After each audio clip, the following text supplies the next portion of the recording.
کیا آپ کے خیال میں یہ ہے کہ اب لوگ مسلم لیگ نور کی کبھی عمر ختم ہونے کے بعد سمجھتے ہیں کہ نئی کوئی جماعت بنانے کی کوشش کریں؟ نہیں دیکھیے، میں نے آپ کو بات کر دی ہے اور میں نے بہت جگہ ہی بات کر دی ہے. میں 35 سال مسلم لیگ نور کے رہا ہوں، کبھی کسی اور جماعت میں نہیں گیا. کبھی مسلم لیگ نور کو مجھے ڈھونڈنے کی ضرورت نہیں پڑی. میں نے اصولوں پر سیاست کی ہے. جب مسلم لیگ نور نے ووٹ پہ تو کی سیاست چھوڑ دی، اقتدار کی سیاست پکڑ لی، تو میں نے ان سے معذرت بھی کی 1 سال پہلے ہی. میں نے کہا کہ میں اس سیاست میں حصہ نہیں رہ سکتا. اس کے بعد میں نے الیکشن میں نہیں لڑا. تو میں آج جس سفر پر ہم سب نکلے ہیں، یہ ایک سوچ ہے. ہم یہ سمجھتے ہیں کہ وہاں پر آج جماعتیں شروع ہیں، کہتے ہیں یہ سوچ نہیں ہے. تو میں کسی اور جماعت میں نہیں گیا. ایک نئی جماعت ہے جو ساتھی کے ساتھ چلنا چاہتے ہیں. میں نے سوچ آپ کے سامنے رکھ دی ہے.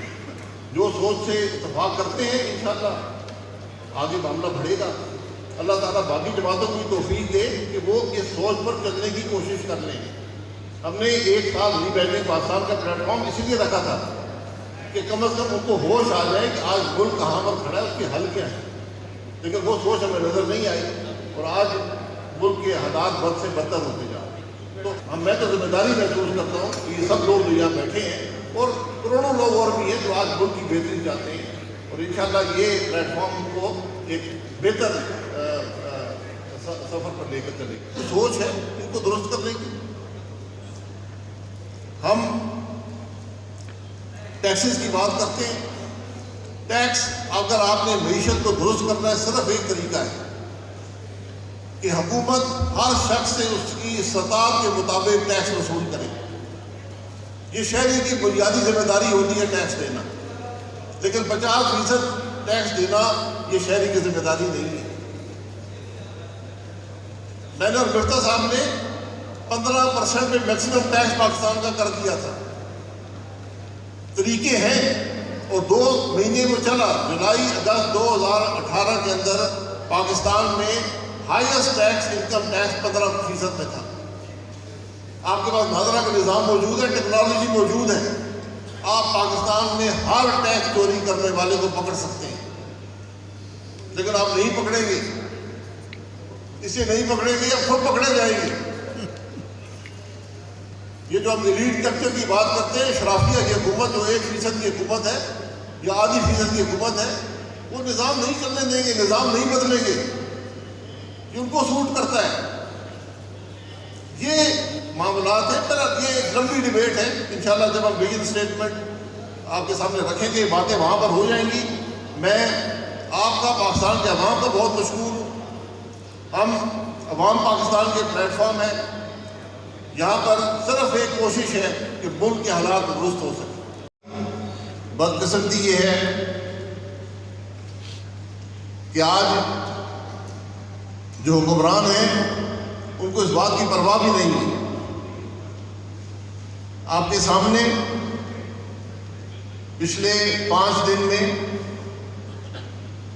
قومی اسمبلی میں بھی، ہر صوبائی اسمبلی میں جس میں پاکستان کی ہر جماعت شامل ہے، انہوں نے بجٹ پیش کیے. کیا کسی نے یہ بات کی ہے کہ آج دنیا میں سب سے زیادہ بچے جو ہیں وہ اسکولوں کے اندر نہیں ہیں؟ پاکستان نمبر 1 ہے دنیا میں. 2.60 کروڑ بچے اسکول سے باہر ہیں. ہم جی ڈی پی کا 1% صحت پر خرچ کر رہے ہیں. اس وقت صنعت کا حال یہ ہے کہ 119 روپے کلو پر ہماری مشینری بک رہی ہے. ایکسپورٹس گر رہی ہیں. مہنگائی آسمان کو چھو رہی ہے. پورا ملک تکلیف میں ہے، لیکن حکمرانوں کو اس کی پرواہ نہیں ہے. حکمران جو بجٹ بناتے ہیں، دودھ پر ٹیکس، جو ملک دودھ پر ٹیکس لگا دے تو اگلے سال آپ کیا کریں گے، کس چیز پر ٹیکس لگائیں گے؟